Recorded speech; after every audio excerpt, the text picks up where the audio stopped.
क्या आपने कभी सोचा है जो दरवाजा आपको सेफ रखता है वही दरवाजा एक दिन आपके लिए मौत का दरवाजा बन सकता है। कभी कभी दस्तक देने वाला सिर्फ एक मेहमान नहीं होता, वो एक साया भी हो सकता है। एक ऐसी आत्मा का साया, एक ऐसे प्रेत का जो आपके साथ हमेशा के लिए रहने का इरादा लेकर आया हो। दोस्तों तैयार हो जाइए, क्योंकि आज की कहानी के बाद शायद आपके दरवाजे की दस्तक भी आपको खौफनाक लगने लगे। डर की इस नई दुनिया में आपका स्वागत है। नमस्कार दोस्तों, आप सुन रहे हैं the horror show by Karnik. आज की कहानी एक ऐसे कपल की है जिनके दरवाजे पर आधी रात एक अजीब सी दस्तक हुई, और जो उसके बाद हुआ उसे सुनकर शायद आप रात भर सो ना पाए। लोग कहते हैं कि आत्माएं कभी नहीं मरती, चाहे उन्हें तंत्र मंत्र से भगा दो या आग में जला दो, लेकिन उनका अस्तित्व हमारे आसपास हमेशा रहता है।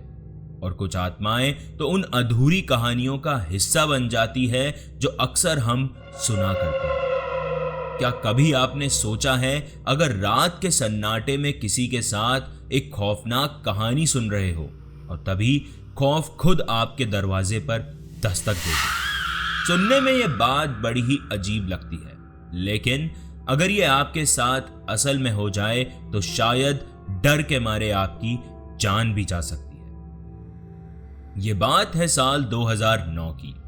फरहान एक लीगल कंपनी में काम करता था, जहां उसे अक्सर एक जगह से दूसरी जगह काम के लिए भेजा जाता था। एक दिन उसे हिमाचल प्रदेश के पहाड़ी इलाके में एक केस हैंडल करने के लिए भेजा गया, चंडीगढ़ से लगभग 200 किलोमीटर दूर। इस बार उसने डिसाइड किया कि अपनी वाइफ सफीना को भी साथ लेके जाएगा, क्योंकि दोनों के पास टाइम भी था और थोड़ी आउटिंग भी हो जाती। रास्ते भर फरहान और सफीना स्नोफॉल का मजा ले रहे थे, लेकिन जैसे जैसे गाड़ी पहाड़ी इलाके की ओर बढ़ती गई, दोनों को एक अजीब सी बेचैनी महसूस होने लगी।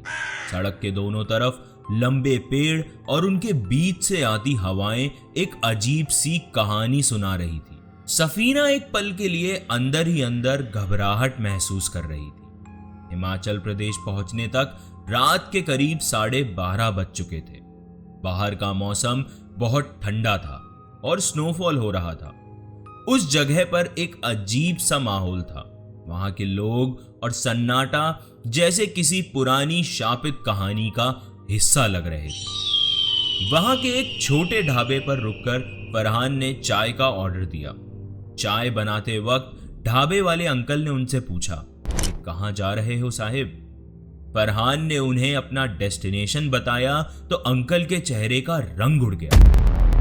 वो बोले कि रात को दरवाजा अंदर से ही बंद रखना। यहाँ की हवाओं के साथ साथ कुछ और भी है जो बिन बताए अंदर आ जाता है। इतना बोल अंकल चुप हो गए। सफीना को कहानियां सुनने और सुनाने का बहुत शौक था, और फरहान को सुनने का। इस रात दोनों अपनी रजाई में बैठकर रेडियो पर एक भूतिया कहानी सुन रहे थे कि तभी दरवाजे पर एक दस्तक हुई। एक पल के लिए दोनों का दिल थम गया। उन्होंने सोचा कि शायद हवा के कारण आवाज हुई होगी और उसे इग्नोर कर दिया।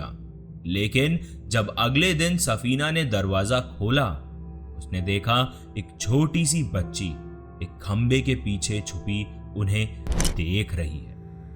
वो लड़की रोज नजर आती, लेकिन कभी कुछ बोलती नहीं। एक दिन सफीना ने हिम्मत करके उस लड़की से बात करने की कोशिश की। बच्ची ने सिर्फ इतना ही कहा कि उसका नाम आरोही है, और फिर वो वहां से चली गई। सफीना इस बात को भूल नहीं पाई और उसके सवालों का सिलसिला उसके दिमाग में चलने लगा। एक दिन सफीना ने देखा कि आरोही उनके घर के सामने पेड़ के पास खड़ी थी। उसने सफीना की तरफ देखा और मुस्कुराई, लेकिन उस मुस्कान में एक अजीब सी उदासी थी। सफीना उसके पास गई, लेकिन जैसे ही वो लड़की के करीब पहुंची, वो बिना कुछ बोले वहां से फिर वापस चली गई। 2 हफ्ते गुजर गए और एक रात जब दोनों अंगीठी के सामने बैठे थे तभी दरवाजे पर फिर से दस्तक हुई। इस बार आवाज क्लियर थी, जैसे कोई बाहर से खुद ब खुद आवाज लगा रहा हो। डर के बावजूद फरहान ने जोर से पूछा, कौन है बाहर? फरहान ने फिर से पूछा, कौन है वहां?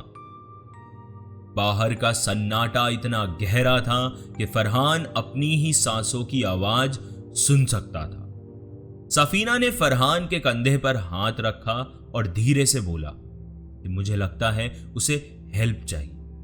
फरहान ने एक कदम दरवाजे की तरफ बढ़ाया, लेकिन फिर रुक गया। बहुत देर तक सन्नाटा रहा। फिर एक धीमी आवाज आई, दरवाजा खोलो, मेरा दम घुट रहा। सफीना ने कहा कि फरहान, ये वही लड़की है जो रोज खंबे के पीछे दिखती है, हमें उसे अंदर ले लेना चाहिए। लेकिन तभी उनके घर का फोन बजा। कॉल उनकी पड़ोसन का था। उसने कहा कि जो भी हो, दरवाजा मत खोलना, बाहर जो है वो एक इंसान नहीं। ये सुनकर सफीना के पैरों तले जमीन खिसक गई। पड़ोसन ने उन्हें बताया कि ये लड़की एक आत्मा है जो एक पुराने हादसे के बाद इस इलाके में भटकती रहती है। वो ठंड का बहाना बनाती है और लोगों के दरवाजे खुलवाकर उन्हें अपने वश में कर लेती है। जो भी दरवाजा खोलता है वो सुबह बर्फ में मुर्दा पाया जाता है।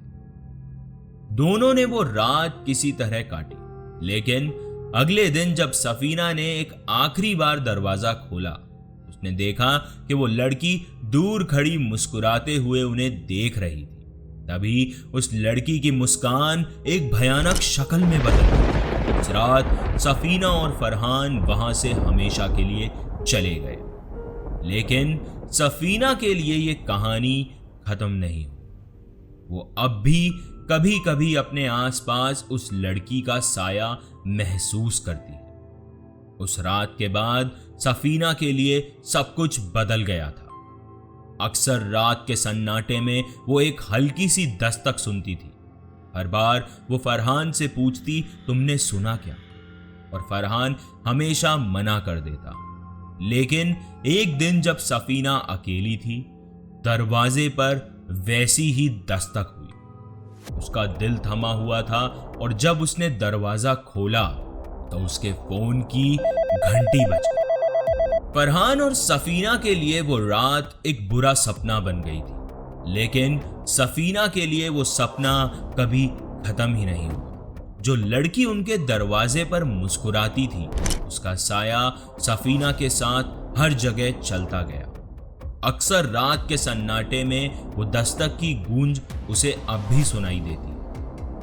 आप भी अपने आसपास की दस्तक को गौर से सुनिएगा, क्या पता कोई आपका इंतजार कर रहा हो। आपको क्या लगता है, देर रात सफीना के पास किसका कॉल आया था? मुझे कमेंट्स में जरूर बताएं। अगर आप ये कहानी YouTube या Spotify पे सुन रहे हैं तो हमारे चैनल को सब्सक्राइब जरूर करें। इन कहानियों की लेटेस्ट अपडेट्स के लिए नोटिफिकेशन बेल आइकन जरूर दबाएं। आज के लिए इतना ही। मिलते हैं अगले एपिसोड में एक और स्पाइन चिलिंग कहानी के साथ। तब तक अपने दरवाजों को अंदर से बंद रखिएगा और अपने आसपास के सन्नाटे में हमारे पॉडकास्ट की कहानियों को ध्यान से सुनिए। धन्यवाद। आप सुन रहे थे the horror show by Kernig.